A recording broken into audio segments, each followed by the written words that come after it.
Hi friends, welcome to అనగనగా కథలు. ఈ రోజు చెప్పే కథను చూడండి. నచ్చితే లైక్ చేయండి, షేర్ చేయండి, కామెంట్ చేయండి. సబ్స్క్రైబ్ చేసుకోకపోతే ప్లీజ్ సబ్స్క్రైబ్ చేయండి. అలాగే నోటిఫికేషన్ కోసం పక్కనే ఉన్న బెల్ ఐకాన్ ప్రెస్ చేయండి.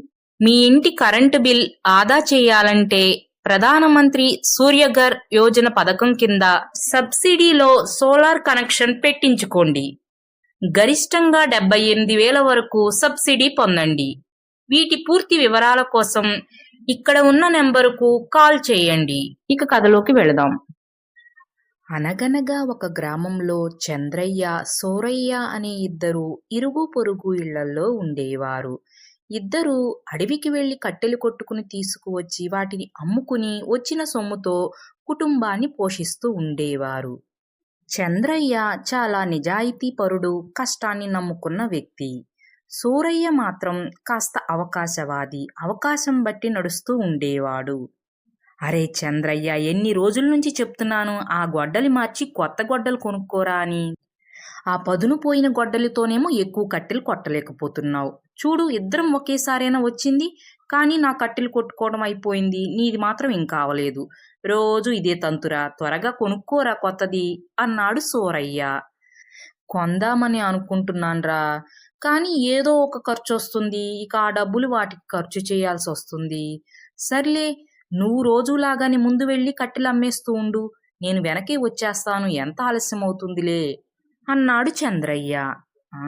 నువ్వు ఆలస్యంగా రావటమే నాకు కావాలి, అప్పుడేగా నా కట్టెలన్నీ నేను త్వరగా అమ్మేసుకుంటాను. అదే ఇద్దరం కలిసి వెళుతుంటే జనం నీ దగ్గర కూడా కట్టెలు కొంటున్నారు, అప్పుడు ఎంతో కొంత కట్టెలు మిగిలిపోతున్నాయి, డబ్బు తక్కువ వస్తుంది. అదే నేను ఇలా ముందు వెళ్ళడం వల్ల నా కట్టెలన్నీ అమ్ముడుపోతున్నాయి, ఆ తర్వాత వచ్చే నీ కట్టెలు మాత్రం మిగిలిపోతున్నాయి. ఇది ఎంత ఆనందంగా ఉందో. ఈ ఆనందం ఇలాగే ఉండాలంటే నువ్వు గొడ్డలి ఆలస్యంగానే కొనాలి అని మనసులో అనుకుని, సర్లేరా త్వరగా వచ్చేసే, నేను వెళుతున్నా అని అనుకుంటూ వెళ్ళిపోయాడు సూరయ్య. రోజు ఇలా ఆలస్యంగా వెళ్ళడం వల్ల నా కట్టెలన్నీ అమ్ముడుపోవటం లేదు, డబ్బులు కనిపించటం లేదు. ఈ రోజన్నా కాస్త త్వరగా వెళ్ళి కట్టెలన్నీ అమ్మేసుకోవాలి అని తన బలాన్నంతా ఉపయోగించి ఆ పదును లేని గొడ్డలితోనే కట్టెలు కొడుతూ ఉండగా చేతిలోని గొడ్డలి జారి చెట్టు క్రింద ఉన్న నదిలో పడిపోయింది. అయ్యో, ఇప్పుడు ఎలా కట్టెలు కొట్టుకోవాలి? కొత్తది కొనుక్కోవడానికి డబ్బులు లేక పదును పోయినా సరే దాన్నే వాడుతూ కట్టెలు కొట్టుకుంటున్నా. ఆలస్యంగా వెళ్ళైనా సరే ఎంతో కొంత కట్టెలు అమ్ముకుని ఆ వచ్చిన డబ్బులతోని ఇంట్లోకి తిండికి కావలసిన సరుకులు కొనుక్కుని వెళుతున్నా. ఈరోజు అవి కొనుక్కుని వెళ్ళడానికి కూడా అసలు గొడ్డలే లేదు, ఏం చెయ్యాలి అని ఏడుస్తూ ఉండిపోయాడు చంద్రయ్య.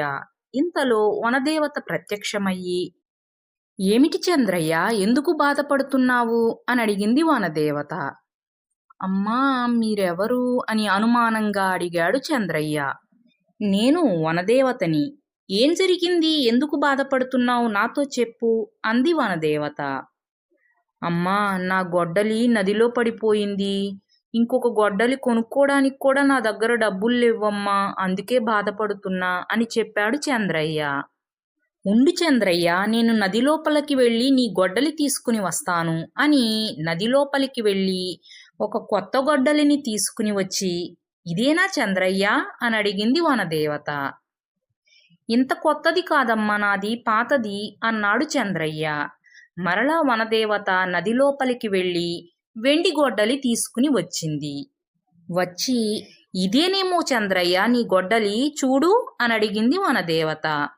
ఇది వెండి గొడ్డలిలాగా ఉందమ్మా, నాది వెండి కాదు, ఇనుప గొడ్డలే అన్నాడు చంద్రయ్య. మరలా నది లోపలికి వెళ్ళి ఈసారి బంగారపు గొడ్డలి తీసుకుని వచ్చి, ఇదేననుకుంటా చంద్రయ్య, ఒక్కసారి చూడు అంది వనదేవత. అయ్యో అమ్మా, అది బంగారపు గొడ్డలి, బంగారపు గొడ్డలి ఉంటే అసలు నేను కట్టెలెందుకు కొట్టుకుంటాను, నాది పాత ఇనుప గొడ్డలి, అందులోనూ దానికి పదును కూడా పోయిందమ్మా, అది తీసుకురా చాలు అన్నాడు చంద్రయ్య.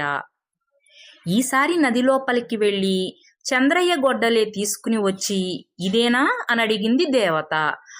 ఇదేనమ్మా, ఇవ్వు అని తన గొడ్డలిని తీసుకుని ఆనందంగా ధన్యవాదాలు తెలిపాడు చంద్రయ్య.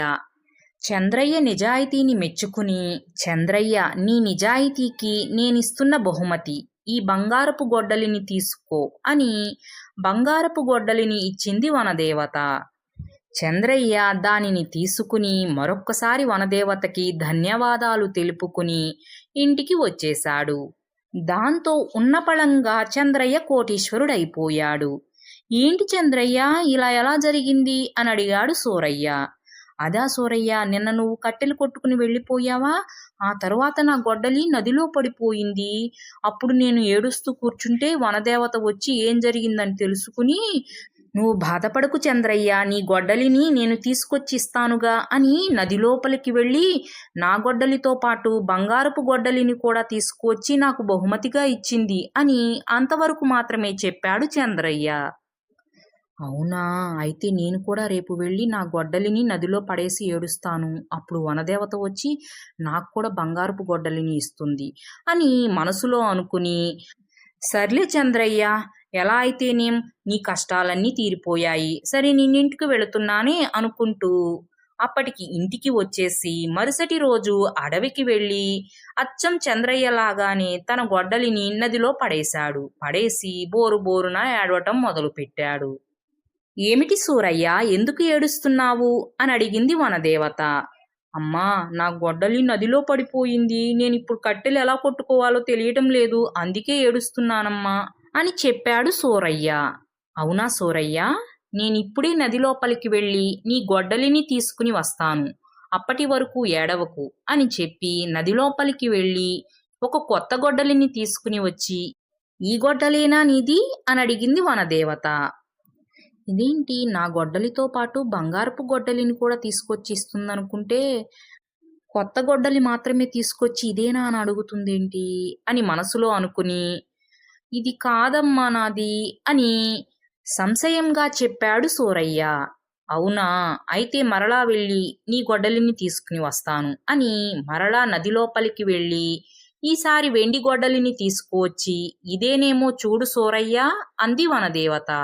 ఇందాక తీసుకొచ్చింది నాది కాదని చెప్తే వెండి గొడ్డలిని తీసుకొచ్చింది, ఇప్పుడు కూడా ఇది నాది కాదంటే ఈసారి బంగారపు గొడ్డలిని తీసుకొస్తుందేమో అని మనసులో అనుకుని, ఇది కూడా కాదమ్మా అన్నాడు సూరయ్య. అవునా అని మరలా నది లోపలికి వెళ్ళి ఈసారి బంగారపు గొడ్డలిని తీసుకువచ్చి, ఇదేనేమో చూడు సూరయ్య అని అడిగింది వనదేవత. ఇదేనమ్మా నా గొడ్డలి, ఇవ్వమ్మా అంటూ దానిని తీసుకోబోయాడు సూరయ్య. ఆగు సూరయ్య, ఇది నీ గొడ్డలి కాదు. నీ నిజాయితీని పరీక్షిద్దామని చెప్పి నేనే బంగారపు గొడ్డలిని తీసుకువచ్చాను. నీ నిజాయితీ ఎంతో నాకు అర్థమయ్యింది. నువ్వు అబద్ధం చెప్పినందుకు గాను అసలు నీ గొడ్డలిని కూడా ఇవ్వను అని కోపంగా అక్కడి నుంచి వెళ్ళిపోయింది వనదేవత. అయ్యో, బంగారపు గొడ్డలి వస్తుంది కదా అని చెప్పి నా గొడ్డలిని నా చేతులారా నదిలో పడేశాను. ఇప్పుడు బంగారపు గొడ్డలి రాలేదు, నా గొడ్డలి పోయింది అని బాధపడుతూ అక్కడి నుంచి వెళ్ళిపోయాడు సూరయ్య. ఫ్రెండ్స్, ఈ కథ మీకు కూడా నచ్చిందనే అనుకుంటున్నాను. Thanks for watching. మరో మంచి కథతో మళ్ళీ కలుద్దాం. అప్పటి వరకు సెలవు. Take care. బాయ్.